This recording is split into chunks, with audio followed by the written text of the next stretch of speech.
When I was with my partner, everything felt great, but I couldn't reach orgasm. Is there something I can do to make this not happen again? Okay, and it doesn't say whether that was a male or It does female? not. Okay. Then let's go ahead and answer this for both.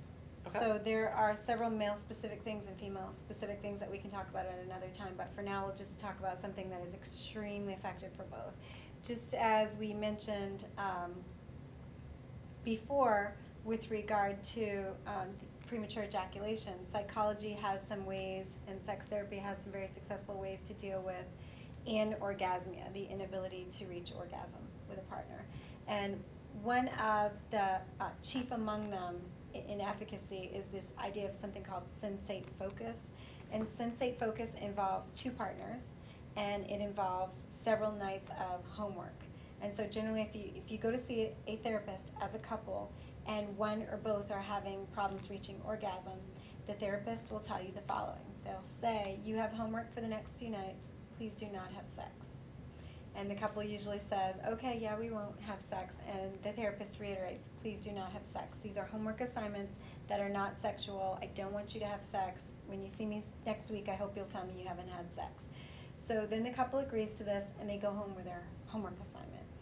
And what this involves is well, first of all, the environment has to be created where both the partners are comfortable.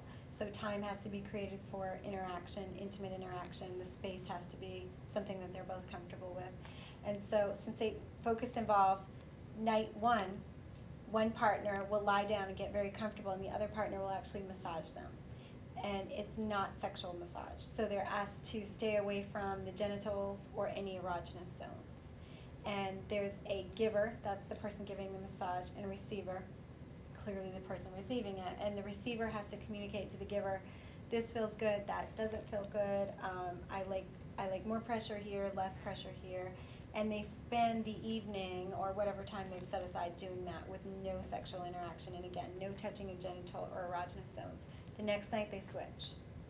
The receiver becomes the giver and vice versa.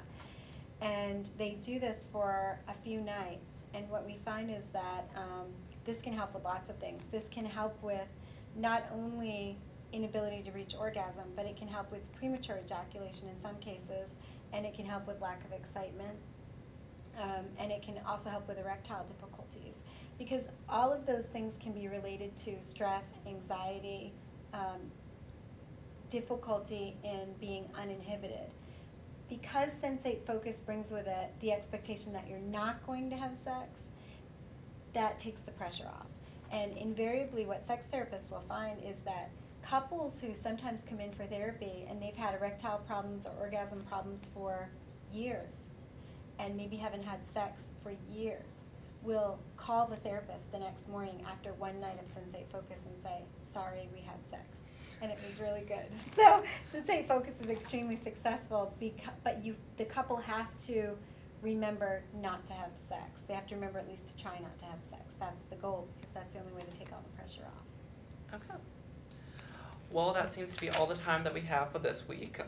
Join us next week where we'll continue answering your questions. And please continue asking them because we are always up for new questions. Yeah, and the email address. The email address, yes, again, that is talksexwithdrs@gmail.com. That's all one word, talksexwithdrs@gmail.com.